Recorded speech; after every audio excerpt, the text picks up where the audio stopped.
Oh my gosh, they're being loud outside today, so I hope you can hear this. I'll try and drown out the background noises. But this is a simple review about Everything I Never Told You by Cecil Ning and Celeste Ing.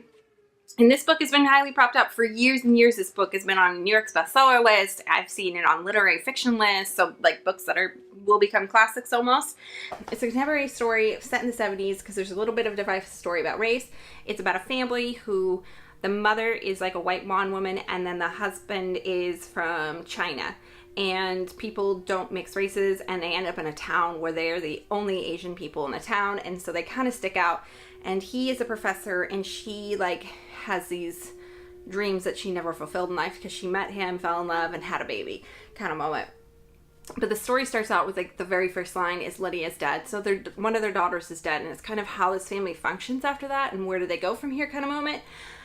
And as the story plays out, I keep hoping she's not actually dead, but they do find the body quite early on. So I'm not giving anything away. Like, the daughter is dead. That's how you deal with it. The family is highly dysfunctional in this story. They don't talk to each other, like, at all. And they can't figure out, they all kind of have different theories on why she ended up dead. One of them doesn't really know who he is as a person. The other one's kind of neglected the family, and the other one has made that one particular daughter her whole world, which is kind of hard to believe in some kind of scope because she made that daughter a world because she had a moment where she wanted to like run away and finish college, and I don't get why she couldn't do that and be a wife, but she instead poured all her hopes and dreams into this one child, and then her other daughter and her other son kind of get lost in the mix. All the characters, it was written well, it was written smoothly, I read it very quickly. Other than that, the writing style, the characters I did not care for. All of them seemed one-sided. They weren't full compass characters to me. They were very kind of straight and narrow. I don't know, they were quite boring in a way and straight and narrow. And it's not that big of a mystery or a thriller or anything like that means. Like, you don't know why she died.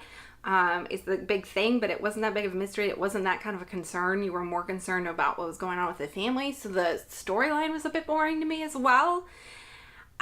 I didn't rate it very high. I think I rated it a 3, but it's really like a 2.5, somewhere in there. I think I rated it a 3.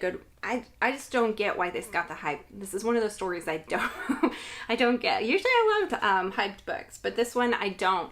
I didn't feel anything for the family, and I forgot a lot of the plot details afterwards. I didn't think about it afterwards. I didn't have a connection with the book. There was just kind of so many things for me. Also, the timeline is kind of jumpy. It's not... I've read a lot of stories where I can get past a broken up timeline where it's not a smooth transition. In this book, it is very not smooth, and I don't want to get past it at the same time, just because there's some other things I don't like about the book, like I said, the lack of depth in the actual characters. And so, yeah, there's many little critiques there about the story. Like, there's a lack of depth. It's not that thrilling. It's not that mystery. It jumps around a little bit too much, and it's kind of forgetful. You forget about the story, you forget about the characters. None of them are memorable.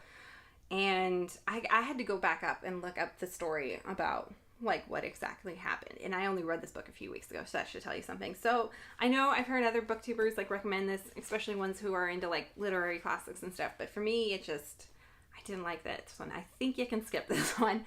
And I mean, she was overall a good writer, grammatically and the storytelling and stuff. It was pretty, I mean, I would probably read the other book because Fireflies or something is another one by her, and I have it.